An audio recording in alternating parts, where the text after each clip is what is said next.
Hi everyone, welcome to Good Morning Toowoomba with Ben Apsey and... I'm Daryl Nicholson, Toowoomba 4350 TV. Mate, we've got a lot to get through this morning, and share some vision.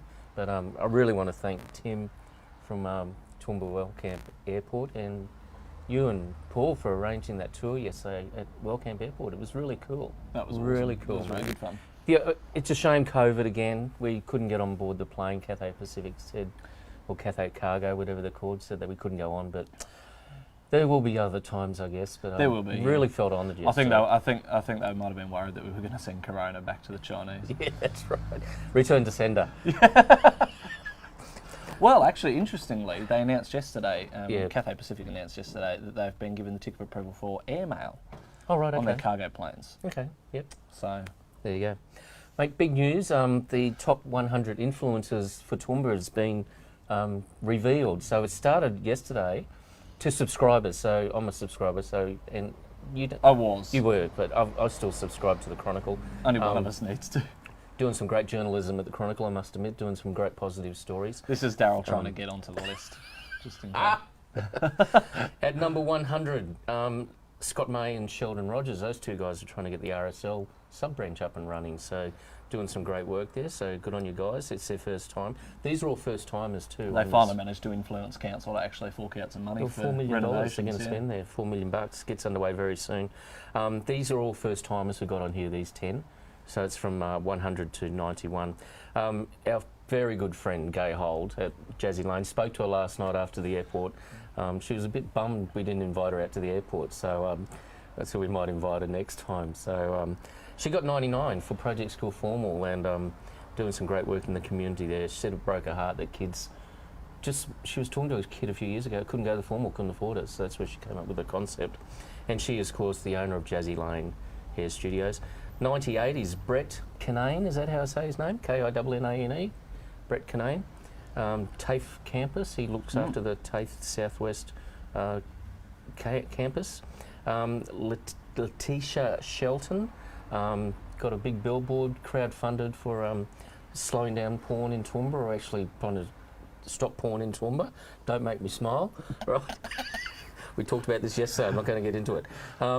Number 96 is Alison Fernley, a climate activist, saying that climate change starts locally. So, and look, everyone's got a passion. I really love that people have got different passions for different things. That's what we're all about, we're all individuals. People are more entitled, more than entitled to have their opinions. That's right. Just don't force it on people if it's not the opinion they agree with. That's right. But you still, at the same time, you still have to be receptive to other people's opinions as well. Exactly. Number 95 is Chris Mybush. He's leading that campaign up at Mount Lofty for the DHA housing up there. And also, if anything happens to Paul in the next 12 months, if Paul drops off the perch, Chris will be our mayor. So that's been passed through legislation. So please, Paul. I think I'm eagerly awaiting the outcome of the election so that legislation can change. Yeah, I know, yeah. Jess Otto, saw Jess on Saturday. She's number 94. She's got Off the Chain Rescue. Well, she won Toowoomba Region Australian Citizen of the Year. That's right. That's going back a year or so ago. Yeah. Same year that Georgia got it. Okay, yeah, that's right. Yep. Number 93 is the incredible Kate Scott from the Toowoomba Carnival of Flowers. So Kate's doing some great work Carnival there. of Flowers originally was started by the Chamber of Commerce. That's going back a long time ago, mate. I remember Michelle. So Chamber of Commerce is getting a plaque in Carnival. Oh, right. Okay. I remember Michelle Snyder, she was involved with Carnival, and she'd ring me up, Daz, can you help with Carnival? And I'd say, how much money's involved? There was no budget. Everything was done by locals for free, and it was a good local event. It still is. 92 is my mate Greg Johnson. He does some great, incredible work. Good morning to Greg. In Toowoomba. Greg is an amazing gentleman. And number 91 is Kirsten Smolensky. Did a job for Kirsten on the weekend. She's doing some great work. First timer as well, ran for council along with you last March, and is got TLC for TRC on Facebook. So some great work there, mate. So there you go. Let's see who comes out today from 90 up to 89. I think I'm working back right. Yeah, so 81. It's 2 weeks worth. Yeah, so it's going to be exciting there. Look, I'm expecting to see John Wagner, probably somewhere close to the top. Yep. Clive Berghofer. Definitely. And they're the stalwart names of the city. That's right. Oh, definitely. Yeah, Clive, we mentioned Clive, yeah. There'll be a few names that have changed, like... Jen Shaw will get in, I'm sure. Well, Jen there'll will be something like John Anderson, who's passed away. He won't be on there anymore, Yep. so... Yep. Just saw a post from Jen Shaw yesterday about a merge. She was at Bunnings. Was she at Bunnings yesterday? Yeah, she was at Bunnings, I think. I was out shop. Oh, Officeworks. She was at Officeworks yesterday buying some stuff for a merge, and this lady just gave her $50 cash and said, "Keep up the great work." So that's just a lady recognised her and gave us some money. I think that's just brilliant. So, and if you can help out with a merge or homeless for a week or base services or Proteus Place, if you're going to donate to a charity, donate to a local charity first. Yep. That's what we're encouraging. Just saw Ian Stewart outside. I was going to say, I was just about to say we've got a small studio audience in here with us today. So we've got our producer on the other side of the camera, Luke. Luke got my gimbal working yesterday, so he's got heaps of footage. If a gimbal, we've got to explain what a gimbal is. It's a device to use for the mobile phone. It keeps a balance and everything. So we'll show some footage of that soon. And we've got a couple others in the studio audience today. So Ian's outside. He's coming in very shortly to talk about Local and Live, and that's on this Saturday night. The Electric Western Band featuring Susie Ray, cardboard cutouts, young talented guys, Huckleberry Gin, Ethan Belfell, James Ryle and the Screaming Chocos. So look, that is a great lineup there for $15. Get your tickets from Eventbrite, and doors open at 7 o'clock. So Ian and I are going to do a video later and get that up and talk about the night as well. One of the ugliest and most disgusting foods, choco. Chocos, I can't stand chocos. Oh no, Dad loves them. I can't do it. Well, I hope the chocos don't kill him. You know, it killed us on the way to the airport yesterday. What a ride that was. Wagner's, I did read the story. I think the state of the road on the way out to the airport, the Toowoomba Cecil Plains Road, it needs some very serious attention. There was a nice part just before the airport. It was nice and smooth. Yeah, it's because Wagner's probably owned that one. Righto. Yeah, the actual good stuff is owned by the company that actually do a good job, and the bit that's not is the state government ratepayer funded one. Righto. Yeah. Wagner's are looking at doing a $250 million entertainment centre out on the estate there, so I won't talk too much about that story. I'll have to do a bit more research, but I did read it very quickly. Ooh, yeah, the Courier Mail reported on it last night, and the Chronicle this morning. So. Okay. We've talked about the top 100 influencers, so we'll be interested to see who comes out today. I'll be interested to see who's on the top 100. Yep. I'm not expecting to be on there. No, I don't think I will be. I don't think I will be, honestly. I won't be on there. If you're on there, I'll be pissed off, but anyway, we'll be all right.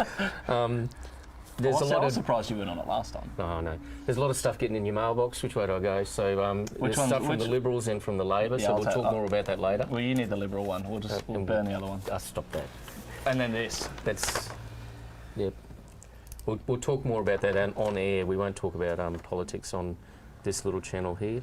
But don't forget, enrol to vote. Please do that. And you can enrol for your postal voting now. Food. TR I've got to get next door. And TR Eats is out. $20 meal for the TR Eats from Sofra, so I'm looking forward to enjoying that. And great news, the spotted cow has been purchased. It has been bought by the Hallmark Group. Not the cards. No, your dad thought it was the people with the cards. No, they're a hotel group, so they've invested and bought the pub, and they're going to put another $1.2 million plus into it. I actually had a really good business idea at one point where I wanted to create a card company, but it was like an anti-card. So it was for like the card you get when you don't know what to get, and it was for people that, congratulations, you're divorced. Oh yeah. You just got out of jail. Yeah, that sort of thing. Like I told you that story at Rumours one night. I said, come and tell us what you're celebrating if you're getting a divorce or your first day out of jail. And one guy come up, it was his very first day out of jail, and he was celebrating at Rumours. So that was pretty awkward, but anyhow, we got through the night there. So, mate, let's talk about yesterday. Tell us having a good chuckle in the background. How did that come about? How did we come about getting out to the airport yesterday? So tell us the story. I spoke to Wellcamp Airport. We wanted some brochures to put around the travel agency in here. So we got Tim, who's the business development manager out there, came in. He's new. He's moved here from Brisbane. Yep. Been here for about 12 months now. He brought in the brochures, had a good chat to us, gave us a little bit of an insight into what's happening, which we got a bit more of yesterday, but we won't say on air. That was brilliant. Some really good stuff happening out at the Wellcamp Airport. A lot of development about to happen, which is great, and it's really great to see a family like the Wagners willing to invest so much of their time and energy and their money into giving Toowoomba such a good asset. Yeah, it was just a great afternoon out there, and look forward to doing If that only again. more developers were encouraged to do that in Toowoomba. And look, I think the council's getting a bit easier to work with, so let's hope so. They're trying. I know the they are. councillors are trying to push it, but Yeah. the bureaucratic side of council, it lives inside a box. Yep. I've always said that it lives in a box. It thinks inside the box, but it doesn't just think inside the box. It thinks in this corner because that's the corner that they're comfortable thinking in, and they've never been willing to come outside of it. And it's time to change. That maybe some of the older guard at council step down for some new ideas. The best way to handle change is to be the ones creating it, not get in the way. Yeah. Because change is inevitable. Exactly. It's constant. And look, I think we've got some good councillors on there now with Tim McMahon, and a big shout out to Rebecca Von Hoff, who is at St Vincent's Private Hospital. Running with a snake. Yeah.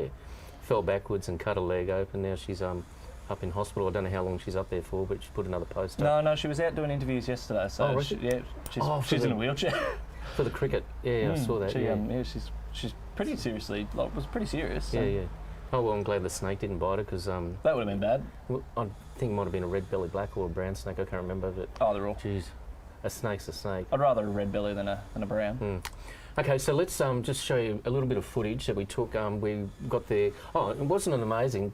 The human resources manager comes up, he goes, Daryl Nicholson, we went to school together. And it was David Matthews, and big shout out to David Matthews. Great tour. He gave some great insight out there yesterday. He was very knowledgeable. And we got to tour the freight management section as well.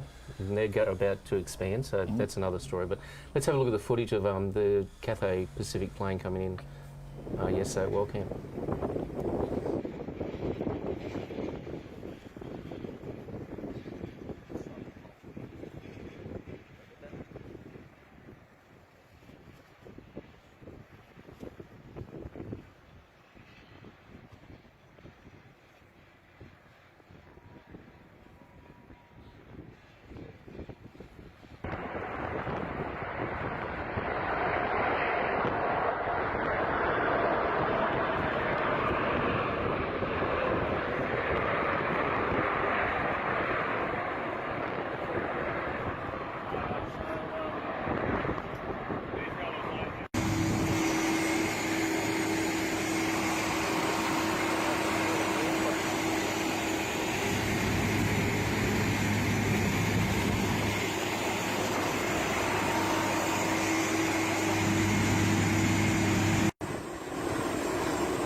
And mate, it was fairly noisy at the back of the plane. I didn't realise we were there, and I was talking to you, and I said, "I thought not really that noisy." Where Till we moved the away. auxiliary was pumping through, but when we got to the other side of the aircraft, it was reasonably quieter there. So it was just a shame we couldn't get on board and have a look around. But there will be other times. The kid out there doing work experience down from Longreach, bit of a distance to come for some work experience for a week. In grade 10 up at one of the schools there. But he did get to have a bit of a tour through in the cockpit, through the whole interior, so which would have been a great experience for a grade 10 student to have. So he took a lot of footage and a lot of selfies, and he'll be certainly having some stories to go back home to Longreach to share with everyone. So. Well, it's not very often you get to sit in the cockpit of an aircraft while it's in use, and that just purely stems from 9/11. 9/11. Because when we were growing up in the military, we were just in planes all the time with mum and dad, transferring everywhere. And yeah, my parents always got photos of me sitting on the pilot's lap. They say, "Oh, everyone come down the front now and sit on the pilot's lap." Yep. TAA, Ansett, yeah. So, well, that was really excellent, mate. I really thank you for that opportunity, and that was such a good afternoon. So. I do thank you for that. It's going to be, what's the temperature today? 24? Temperature today, 22 degrees 22 degrees. There's a sneaky breeze out there at the very moment. sneaky breeze outside today. So just take a jacket with you just in case. It's Toowoomba to take a jacket no matter what day it is. Okay. Got a bit of production to do today. I'm just about to jump in the studio with Ian Stewart. We'll have that video out very shortly. But get your tickets for Local and Live from Eventbrite, $15. You will not get six bands for $15. Well, that's Saturday night. Yeah, Saturday during the day, we're going to have live music down here at Travel Monks. Yep. We're part of the scavenger hunt with the shop fronts. Okay, right. So we're all registered with that. Oh, so good. I've got to work out what I'm actually going to do as part of the scavenger hunt. That's today's job. Have a happy, safe, and safe carnival, please. If you like me, paranoid about COVID, put a face mask on. The mayor even said that. Paul Antonio Business said that. at dusk is tonight. Business at dusk tonight. And then politics in the pub is next Thursday night. I'm going to hopefully be there for that one. I want to go to that one at the Met. Okay. Daryl Nicholson, Toowoomba 4350 TV, more than just a postcode. And thank you for joining us with Good Morning Toowoomba. Remember to like and share us on Facebook. Check us out on Instagram. I'm Ben Apsey.